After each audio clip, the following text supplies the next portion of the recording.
Right now, during lockdown, we're experiencing increasing levels of stress. How are you coping right now? Are your coping behaviours things that are numbing or things that are comforting? In this video, I'm going to help you find routines and behaviours that are going to increase your energy, increase your immunity instead of depleting it. I'm Lara and I can help you live healthy, happy and free. Subscribe to my channel and hit that bell to be notified every time I post a video each week. Right now, during coronavirus and lockdown, we're facing fear, we're facing uncertainty, we're facing loneliness perhaps, and all our usual coping mechanisms have disappeared. We can't hang out with friends, we can't go to the gym or go to a yoga class. And so we might be turning to other mechanisms that are perhaps a little less healthy. And I'm going to be really honest here. My occasional G&T is not so occasional anymore. Can you relate to that? Before we dive into the content in this video, I just want to make it really clear. I don't want you to use this as an opportunity to beat yourself up about things that you are or aren't doing, because if we're finding things hard, then we do turn to different coping mechanisms.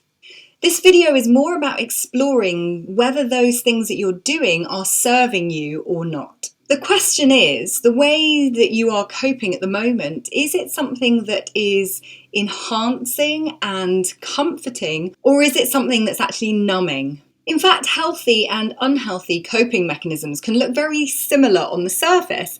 Take my G&T, for example. It's really about the intention behind it. Are you using it to comfort you, or are you using it to numb you? Does it fill you up, help you relax and make you feel better? Or is it something that numbs you and actually makes you feel worse? Same gin and tonic, different outcomes. So there are potentially some behaviours that you're doing at the moment that are making you feel worse. Behaviour number 1 is eating food to numb. Are you eating to drown your feelings? You might feel empty and disconnected after you eat. On the other hand, food can be used to comfort and nourish you. Behaviour number 2 is drinking more alcohol than usual, and this is something that I definitely relate to. So you might be reaching for a drink to numb or drown those feelings that you're feeling right now, or the occasional glass of something can be absolutely fine. Behaviour number 3 is burying yourself in work. And it's not necessarily what you do for a living, it could be other things like chores and housework and decluttering. And again, this depends on the intention behind it. It could be a healthy thing to do, or it could be a way of just drowning your feelings. And behaviour number 4 is binging on news or social media. And once again, it's about how you end up feeling. Fine to stay tuned, but pay attention to how you're feeling after it. Okay, so here are my 7 healthy coping habits to try instead.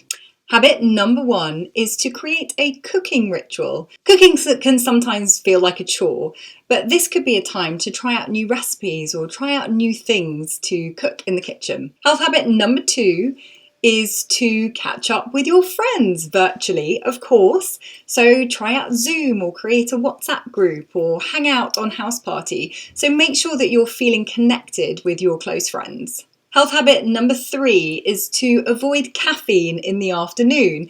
And the reason I say this is because it can really disrupt your sleep. Even a coffee at like 3 o'clock in the afternoon could really impact how well you sleep and whether you get to sleep easily. So I highly recommend cutting back on the amount of caffeine you're having. Health habit number 4 is to take a break from booze. So even if you have a few nights off every week, if you've got into that habit of having a glass of wine or a gin and tonic every single night, maybe try a mocktail instead or try some healthy alternatives. I put some links below of some alternatives that you might like to try. Health habit number 5 is to fill your mind with some positivity.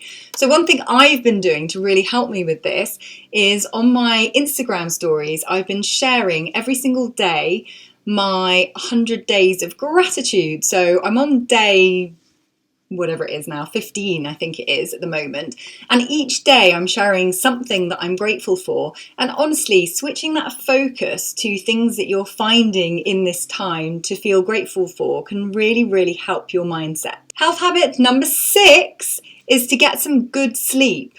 Sleep strengthens your immunity and it actually helps your body to deal with stress. So switching off properly at the end of the day is really important.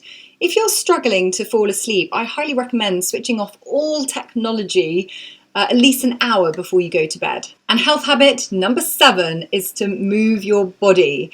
Now, obviously during lockdown, it is harder. Perhaps you're used to going to the gym or attending yoga sessions, that kind of thing. But I definitely recommend getting out every single day if you're able to.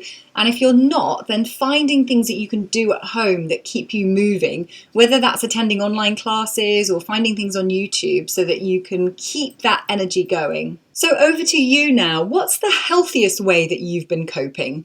Drop me a comment down below. So what I've done is I've added a few links below that you might find helpful for helping you discover what actually works for you. And if you're someone that wants to have more energy throughout the day, then download my free guide below, because that will help you really implement certain habits to help you feel energetic every single day. Check out these videos next for more ways to help boost your energy every single day. And if you liked the video, click the thumbs up button, subscribe to my channel and share it with your friends.